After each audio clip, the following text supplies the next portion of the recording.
Selamat pagi. Hari ini saya akan melanjutkan tentang network design model.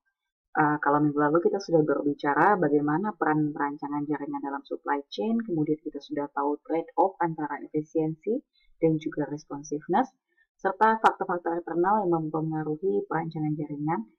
Dan kita sudah diskusi juga mengenai opsi, mulai dari manufacturer storage with direct shipping sampai ke retail storage with customer pickup. Nah, pada kesempatan ini saya melanjutkan tentang model dalam perancangan jaringan supply chain. Ada 3 model yang kita gunakan di sini. Yang pertama adalah gravity location model, kemudian capacitated location and allocation model, dan yang terakhir adalah simultaneously model for factory and warehouse location. Tapi sebelum ke sana, saya ingin melanjutkan dulu ke sini. Ini adalah framework dalam keputusan perancangan jaringan. Ini saya ambil dari Suno Cobra. Jadi kalau teman-teman ingin membaca lebih lanjut, silakan baca di Suno Cobra. Jadi diawali dengan fase pertama itu merumuskan supply chain strategi. Kita sudah bicarakan itu di pertemuan sebelumnya. Kemudian masuk ke fase kedua, di mana sebagai supply chain manager akan melakukan perencanaan untuk regional. Jadi di sini dilihat berbagai faktor, mulai dari kira-kira plan ini atau factory ini akan diletakkan di lokasi mana, kemudian estimasi kapasitasnya berapa, dan permintaan yang harus dilayani dengan nominal demand-nya itu berapa. Maka di sini ada agregat faktor dan logistik cost juga.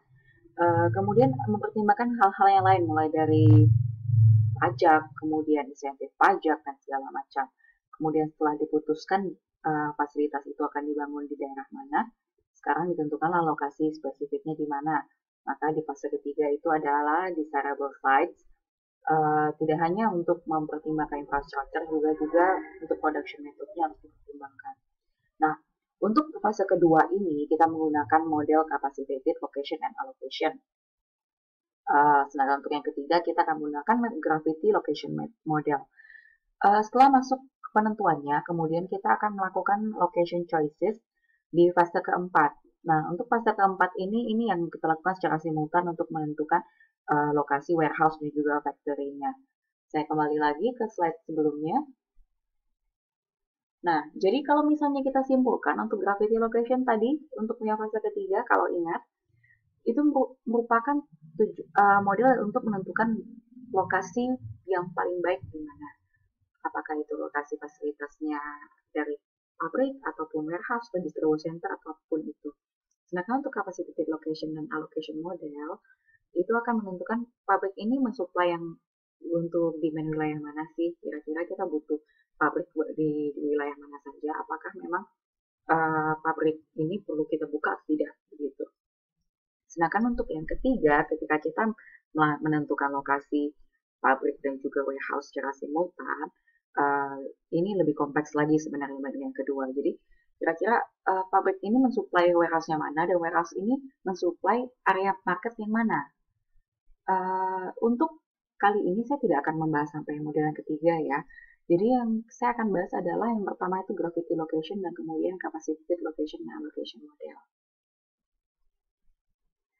Saya masuk saja yang paling mudah. Kita masuk dulu dengan gravity location model. Jadi seperti yang tadi dikatakan, kalau gravity location model itu digunakan untuk menemukan lokasi yang paling baik dengan tujuan meminimumkan biaya transfer, hanya biaya transfer raw material dari titik supply sampai ke titik demand-nya atau customer-nya. Jadi dalam modelnya ini ada beberapa notasi yang harus kita pahami. Yang pertama adalah XNYN, itu merupakan lokasi koordinat baik pasar ataupun supply point. Jadi kalau misalnya bisa teman-teman bayangkan itu seperti diagram kartesian, jadi ada sumbu X dan sumbu Y-nya. Kemudian ada CN. CN ini merupakan cost of shipping 1 unit for 1 km, artinya untuk 1 unit per satuan jaraknya. Dalam hal ini pakai kilometer. Tolong diperhatikan satuan ya. Nanti jangan sampai bertemu dengan angka terus main dikalikan semua tanpa memperhatikan satuan. Karena ingat, ini persatuan jarak berarti bisa jadi nanti jaraknya saya buat dalam mil, kemudian cost-nya itu adalah per unit per kilometer, kalian harus konversi dulu. Nah, kembali lagi untuk notasi yang berikutnya adalah D capital, DN, itu kalian ingat saja mungkin demand ini. Demand quantity to be shipped, jadi jumlah yang akan dikirimkan dari lokasi supply ke lokasi ke demand-nya. Kemudian ada DN, D kecil, ini merupakan distance atau jarak dari satu fasilitas ke fasilitas yang lain.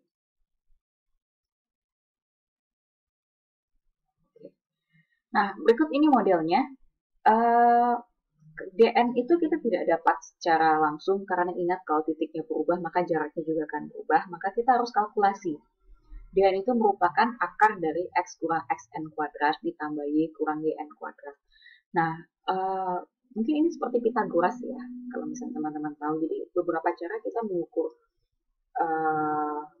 jarak, kita bisa gunakan rektangular atau Euclidean.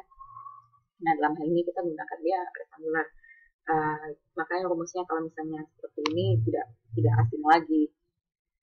Kemudian total cost-nya kita definisikan sebagai penjumlahan dari hasil kali jarak distance dikalikan dengan quantity to be shipped dengan jumlahnya dikalikan dengan cost-nya untuk per setiap fasilitas. Nah, yang akan kita lakukan adalah kita akan meminimalkan total cost-nya ini. Ada caranya. Berikut ini caranya. Jadi ini sudah ada algoritmanya untuk meminimalkan total cost. Maka kita pelajari saja dulu ya. Yang pertama itu kita akan mengkalkulasi posisi DN. Karena ini sifatnya adalah iterasi, maka untuk iterasi pertama, X-nya itu kita akan gunakan 0, dan Y akan kita gunakan 0. Kemudian setelah kalian kalkulasi, dengan rumus yang sebelumnya, yang ini, kemudian kalian kalau sudah dapatkan DN-nya, masukkan ke persamaan untuk mencari X-aksen dan Y-aksen. Rumusnya seperti itu, X-aksen merupakan DN dikalikan CN dikalikan XN dibagi dengan DN distance, terus dibagi dengan sigma, DN dikalikan CN dibagikan dengan distance. Y-aksen sama, cuma bedanya adalah yang satu menggunakan X dan yang satu menggunakan Y. Kita akan lakukan terus iterasinya sampai kita dapatkan bahwa nilai X dan nilai Y-nya itu sama dengan nilai X-aksen dan Y-aksen. Artinya begini, ketika kalian dapat hasil X-aksen dan Y-aksen di iterasi pertama, itu akan menjadi nilai X dan Y di iterasi yang kedua. Jadi ketika kalian mendapatkan nilai iterasi X-aksen dan Y-aksen untuk iterasi yang kayak apapun itu, terus kalian itu sama dengan X-aksen dan Y-aksen dari iterasi sebelumnya, berarti kalian stop. Itu intinya. Nah, kita langsung ke contoh saja supaya kalian lebih paham. Ini ada contoh untuk gravity location. Jadi saya mempunyai 6 fasilitas, kemudian saya mau membangun satu warehouse yang baru untuk melayani ke 6 fasilitas ini. Jadi kita akan lakukan iterasinya. Kalian bisa buka Excel sebenarnya. Saya sudah uploadkan Excel-nya. Jadi saya buka file Excel. Silakan kalian buka file Excel kalian. Nah, ini saya punya data XN, saya punya data YN. Jadi kalau misalnya ingat ini given ya, sudah ada diberitahu di soal. Kemudian saya punya jumlah quantity to be shipped-nya. Kemudian saya juga punya cost-nya untuk 1 unit per 1 satuan jarak. Nah, yang harus saya lakukan pertama adalah, kalau misalnya kita ingat, yang pertama kita mencari DN dulu. Saya kembali dulu ke sini. Nah, ini kita mencari DN dulu. Maka akan saya tuliskan di sini DN. Kalau ingat tadi rumusnya adalah sama dengan nilai X.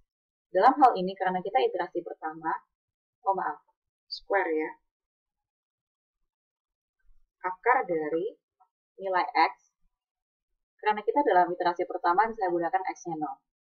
Kemudian dikurangi nilai XN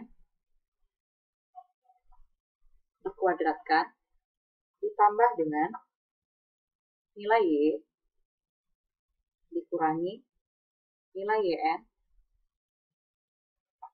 dikuadratkan.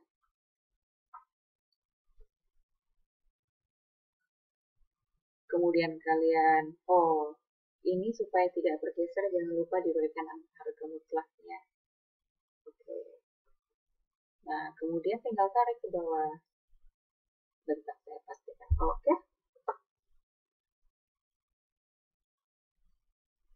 Sebentar, supaya rapi, saya sebenarnya untuk berapa angka di belakang koma terserah kalian, cuma kalau saya prefer satu saja supaya tidak terlalu banyak. Oke. Nah, yang berikutnya adalah kita sudah memperoleh DN. Langkah kedua, kita mencari X aksen dan Y aksen. Ingat tadi ini adalah formulasi X-nya dan Y, berarti saya perlu mencari DN, CN, XN per DN. Begitu juga untuk Y, dan di pembaginya adalah DN, CN, dan dibagi dengan DN. Maka saya akan tuliskan di sini.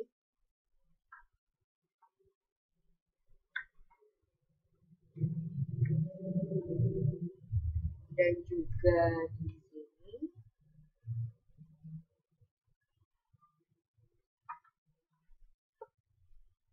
Serta saya tuliskan DN, CN, dibagi DN.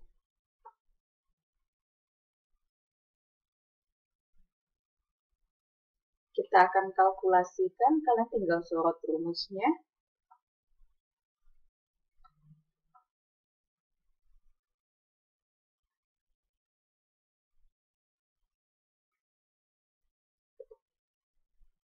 Kemudian tarik ke bawah.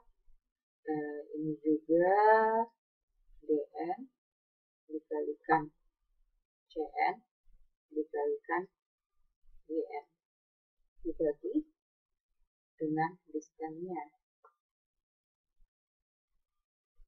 Kemudian ini DN dikalikan dengan cos-nya. Quantity dikalikan cos dibagi dengan distannya. Oke.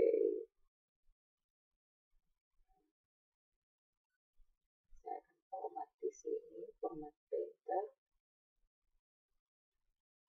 Nah, ingat tadi, karena itu kita perlu menjumlahkan dulu, maka saya akan tuliskan sum di sini.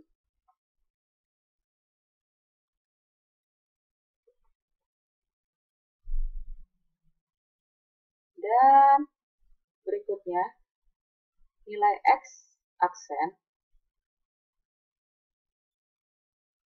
dan Y aksen itu untuk X aksen adalah sigma dari DN CN XN dibagi DN dibagi dengan DN CN dan Y aksen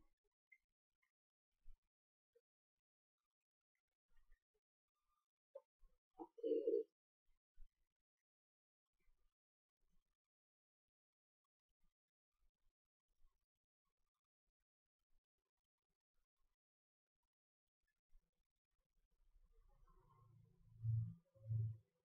Ini baru iterasi yang pertama. Kemudian kita akan masuk ke iterasi yang kedua. Saya akan copy langsung di sini. Nah, ingat untuk iterasi yang kedua, nilai X dan Y-nya itu adalah sama dengan X aksen dan Y aksen dari nilai iterasi sebelumnya. Maka di sini ini akan saya berikan sama dengan X aksen sama dengan X aksen dan nilai Y-nya sama dengan nilai Y aksen iterasi pertama. Nah, kalau kalian lihat dia oke. Sepertinya saya perlu menggeser. Yang kalian perlu ubah-ubah adalah cuma di DN saja. Kemudian kalian tarik. Nah, kemudian masih belum sama karena nilai X dan nilai X aksennya masih berbeda, kita lanjutkan iterasi ketiga.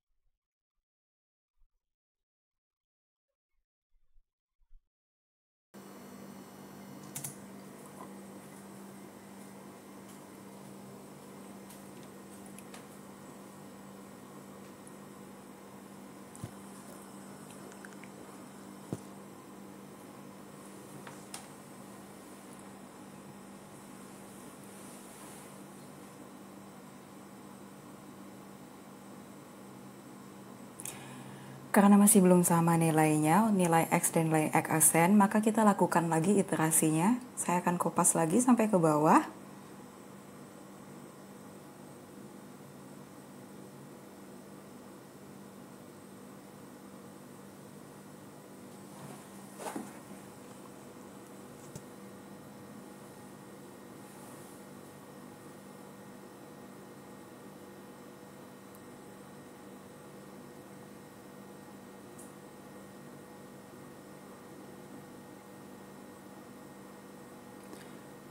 Nah, untuk iterasi keempat, nilai X dan nilai X aksen itu memberikan nilai yang sama. Begitu juga dengan nilai Y dan Y aksen.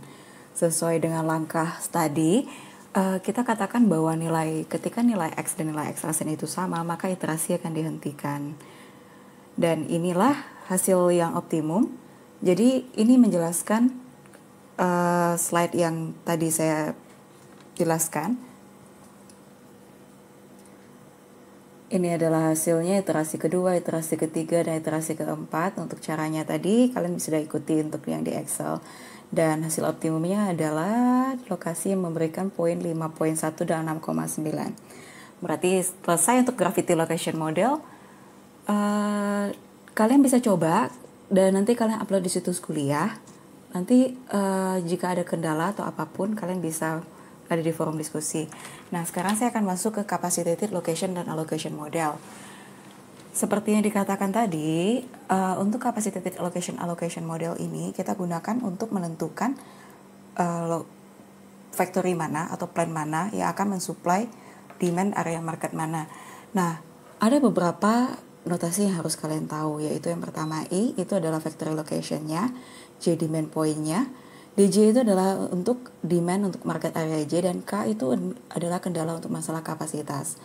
Karena kita selalu terkait masalah biaya, maka ada komponen FI, itu merupakan biaya tahunan untuk fixed cost dari factory I. Kemudian juga ada CIJ, yaitu biaya untuk memproduksi dan mengantarkan satu unit produk dari factory I ke area J. Dan ini adalah variabel keputusan kita. Ada YI, ada juga XIJ. YI akan bernilai 1 jika faktor itu kita pilih, dan 0 jika faktor itu tidak kita pilih. Sedangkan XIJ itu merupakan jumlah yang akan kalian kirimkan dari faktor I ke market J.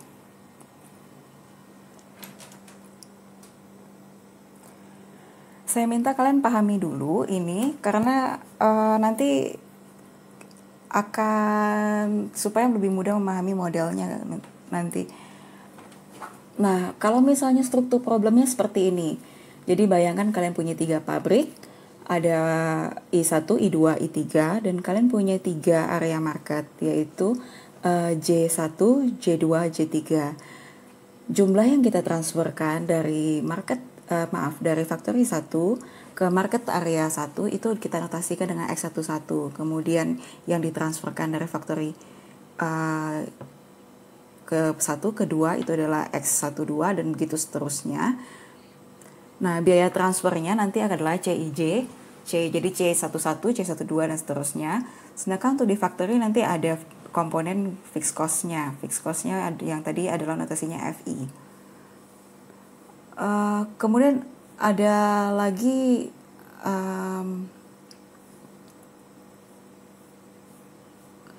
ada kapasitas pabrik nanti jadi komponen di sini. Sebenarnya kalau misalnya untuk di area pasarnya nanti akan ada kendalanya untuk masalah demand-nya yang tadi DJ itu. Dan kita masuk ke modelnya. Ini adalah modelnya. Di mana-mana pasti selalu bermain dengan cost, minimasi cost.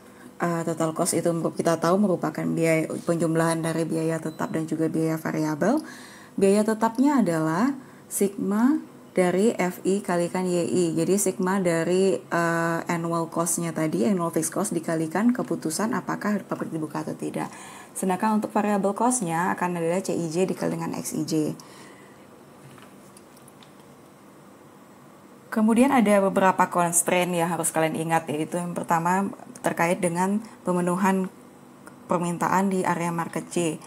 Constraint pertama adalah sigma I XIJ sama dengan DJ. Dan artinya adalah jumlah yang kalian transferkan untuk market area tersebut dari pabrik I harus sama dengan jumlah permintaannya. Kemudian kapasitas pabrik juga menjadi constraint di sini. Itu adalah constraint kedua di mana sigma IJ untuk semua J lebih kecil sama dengan KI dikalikan dengan YI. KI tadi adalah kapasitas pabrik, kemudian YI itu adalah keputusan open atau tidaknya. Artinya di sini kalau misalnya kalian tidak bisa mentransfer lebih dari kapasitas pabrik kalian, itu jelas. Nah, kemudian ada constraint lain di sini, yaitu XIJ lebih besar sama dengan 0. Jelas kalian tidak mungkin mentransferkan sesuatu yang negatif, dan YI itu merupakan elemen dari 0 atau 1, artinya itu adalah merupakan bilangan binar.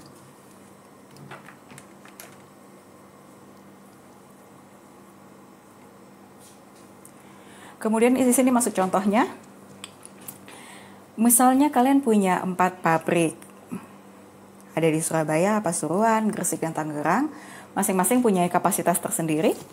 Dan kalian mempunyai biaya fixed cost-nya sendiri. Dan yang untuk JTM, JTG ini berarti adalah biaya untuk mendeliver 1 unit barang ke Jawa Timur, Jawa Tengah, Jawa Barat, Jakarta, dan juga Sumatera Selatan. Untuk tiap biaya ada estimasinya.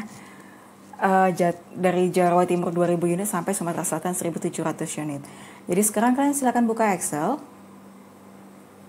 Kita akan coba kerjakan di tab Capacitated Location Allocation.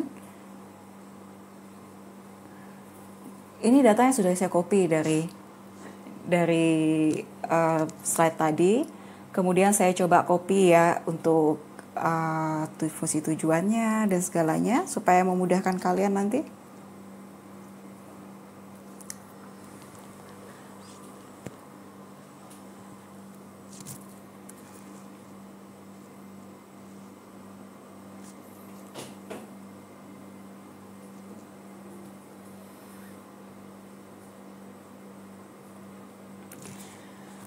Oke.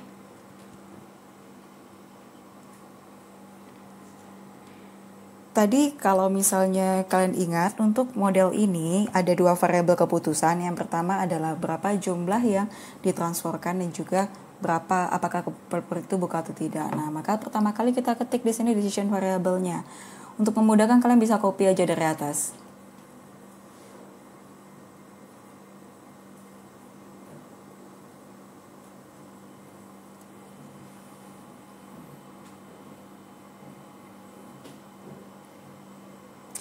Kolom fixed cost akan saya hapus dulu.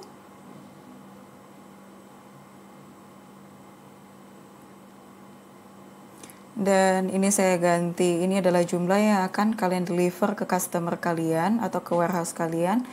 Atau bisa kita sebut dengan XIJ. Kemudian ini akan menjadi keputusan apakah pabrik dibuka atau tidak. Ini adalah YI.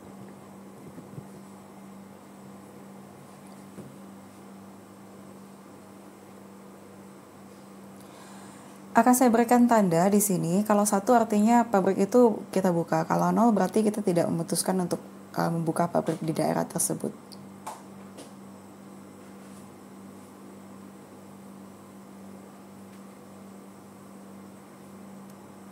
Untuk awalnya kita akan delete nilainya dan semuanya kita ganti dengan 0. Jadi nanti ketika di Excel, nilai inilah yang akan diubah oleh Excel untuk menemukan nilai berapa biaya minimumnya. Kita nolkan semuanya terlebih dahulu. Oke, selesai untuk decision variables. Kita sekarang bergerak ke constraint.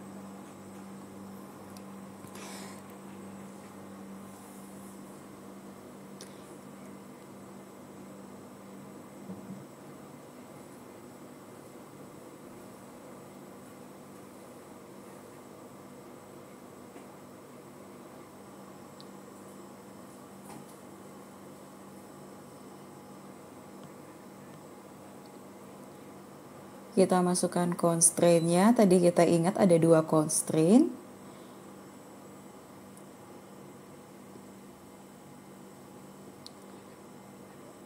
Constraint yang pertama itu terkait dengan pemenuhan demand untuk market area, dan yang kedua adalah terkait dengan kapasitas. Untuk yang kedua, saya akan mulai dulu dengan yang kedua. Artinya adalah jumlah yang akan kita transportasikan dari pabrik Surabaya itu tidak akan lebih besar dari kapasitas pabrik Surabaya itu. Maka untuk yang pertama,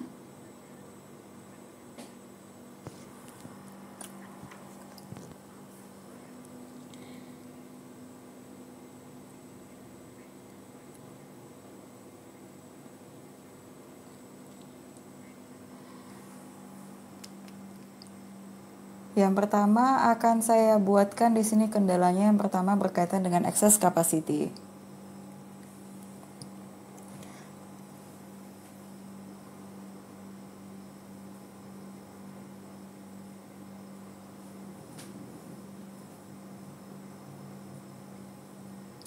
Kita kopikan saja langsung dari atas. Kemudian kalau dari formula ini kita bisa menyusun ulang. Berarti KI kali YI dikurang dengan sigma dari XIJ untuk setiap J akan lebih besar dari sama dengan 0. Maka kita akan tuliskan formulanya, kapasitas dikalikan dengan keputusannya dikurang dari summary untuk yang bisa disuplai dari plant Surabaya. Oke, langsung kita tarik saja sampai ke bawah.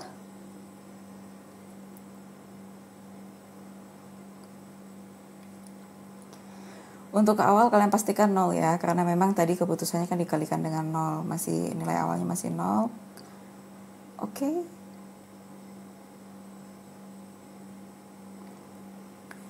Dan kita masuk sekarang constraint yang kedua yang terkait dengan demand-nya.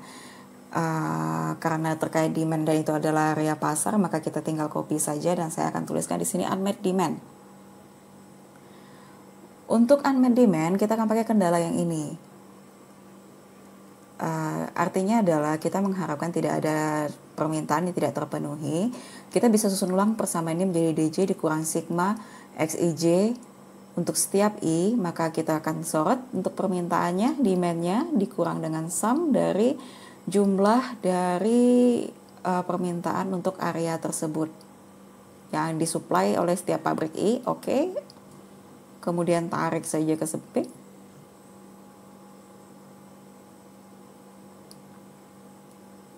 Oke, selesai dengan constraint. Silakan kalian merapikan tabel dulu.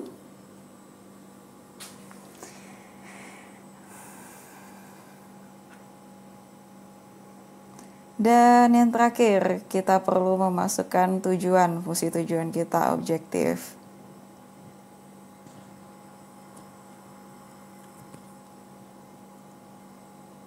Ups, maaf, kesalahan teknis.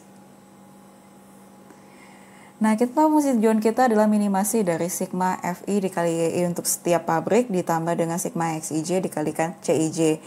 Nah, karena itu adalah, kalian lihat itu adalah array dikalikan array atau matriks dikalikan matriks, makanya kita pakai formulanya adalah sum product.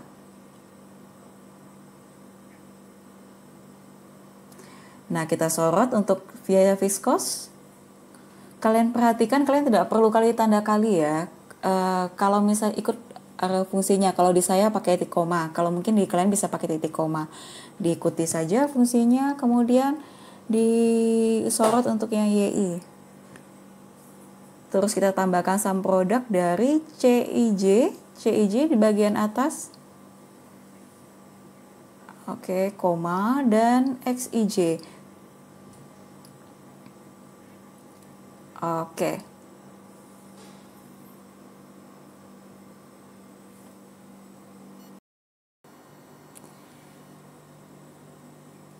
Oke, saya ulangi lagi. Yang perlu kalian perhatikan adalah ukuran matriksnya kalian harus sama.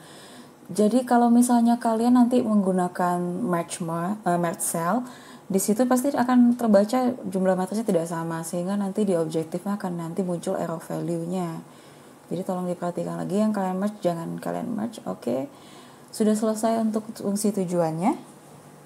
Sekarang kita masuk, buka di tab data. Kalian cari solver di situ. Kalau kalian belum ada, kalian buka file, options, kemudian pilih add-ins.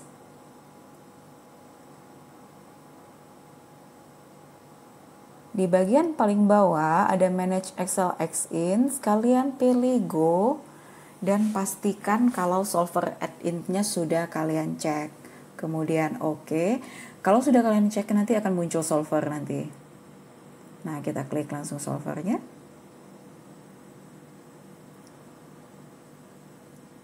Nah, dari awal kalian lihat set objektif, pastikan fungsi tujuannya menyorot sel tujuan kalian. Kalau dalam hal ini punya saya di sel C30, terus kita tujuannya adalah minimasi, maka diganti min.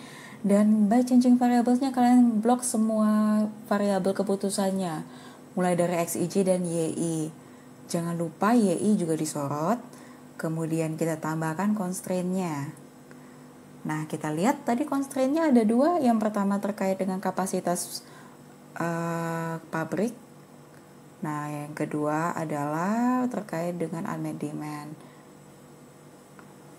Kalau misalnya kita bilang excess capacity itu tadi rumusnya adalah seperti ini. Nah, kalau kita harus strukturkan lagi, berarti kita bisa katakan bahwa excess capacity itu harus lebih besar daripada sama dengan 0. Nanti kalian kalau misalnya mau coba pindah ruaskan silahkan. Oke, kita add.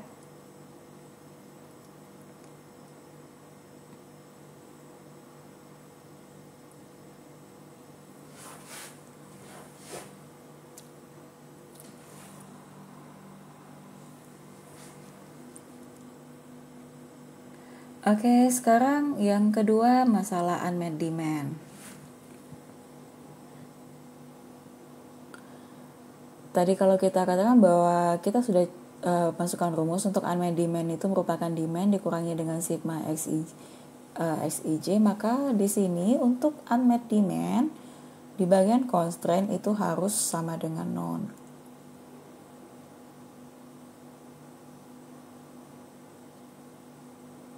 Tandanya menyesuaikan ya, karena tadi untuk yang pertama itu kecil sama dengan, ketika dipindah ruas jadi besar sama dengan, tapi untuk yang kedua ini karena sama dengan ya kalian sama dengan.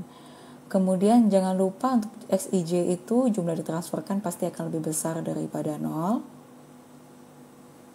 Kemudian kita add. Dan yang terakhir adalah untuk YI itu merupakan elemen dari bilangan biner. Kalian pilih di situ bin. Ketika kalau kalian milih ini terus tidak ada, coba perhatikan di bagian changing variabelnya. Mungkin kalian lupa menyorot untuk yang bagian YI-nya ya.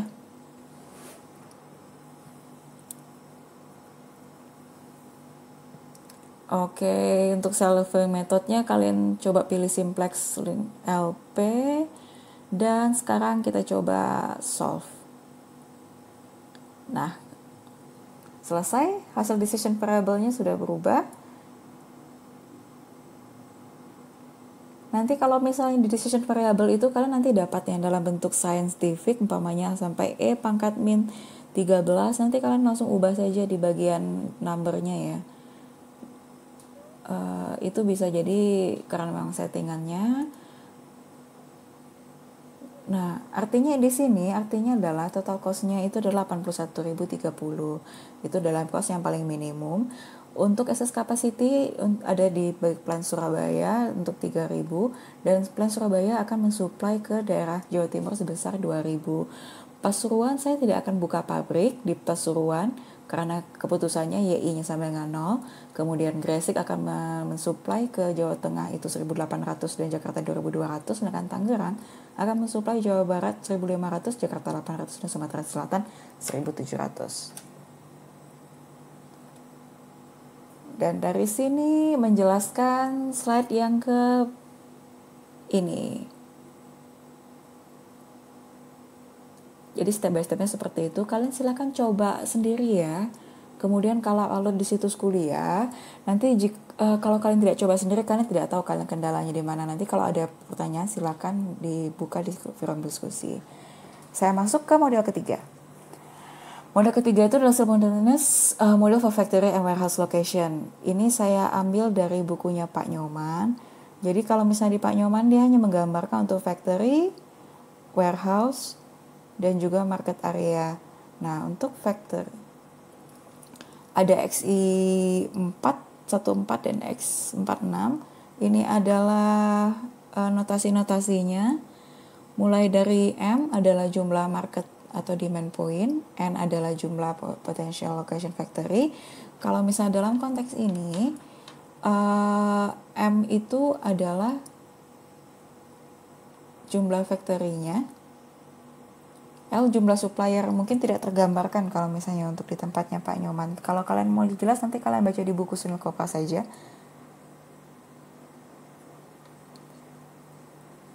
Dan berikutnya ada DI, DJ sama, ada masalah demand, KI potential capacity untuk factory, S ada supply capacity untuk supplier H, dan WE adalah potential warehouse capacity. Juga ada biaya-biayanya, fixed cost untuk di plant dan juga untuk di warehouse, dan juga ada shipping. Nah, jadi kalau misalnya untuk dari factory ke warehouse, dan ada untuk shipping dari warehouse sampai ke market areanya. Sebelum factory nanti ada juga shipping dari supply ke factory-nya yang di CHI, kemudian tadi kalau misalnya untuk factory ke warehouse itu CIE, dan juga dari shipping ke customer adalah CEJ. Dan ini adalah modelnya. Seperti biasa minimasi, kita akan minimasi dari sigma untuk biaya fixed cost, baik itu biaya fixed cost di pabrik maupun biaya fixed cost di warehouse. Kemudian jangan lupa ada variable cost-nya, merupakan fungsi dari jumlah yang ditransferkan dikali dengan biaya transfer di masing-masing antar lokasi. Dan ini adalah constraint-nya untuk XHI kecil sama dengan SH. Itu jelas karena jumlah yang kalian transferkan itu tidak mungkin akan lebih melebihi dari kapasitas yang disuplaikan oleh supplier kalian.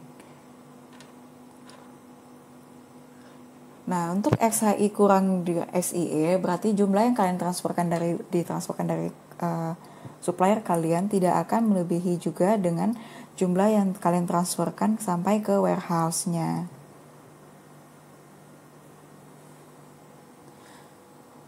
Kemudian untuk XIE lebih kecil sama dengan KI itu lebih terkait dengan kapasitas pabrik. Untuk XIE kurang dengan XEJ itu terkait dengan jumlah yang ditransferkan dari pabrik ke warehouse dan dari warehouse kepada customer kalian.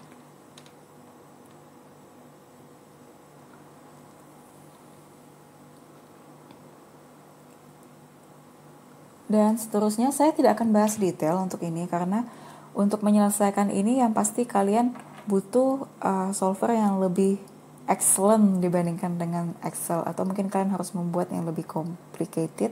Tapi saya cuma butuh kalian untuk tahu kalau memang ada model yang seperti ini.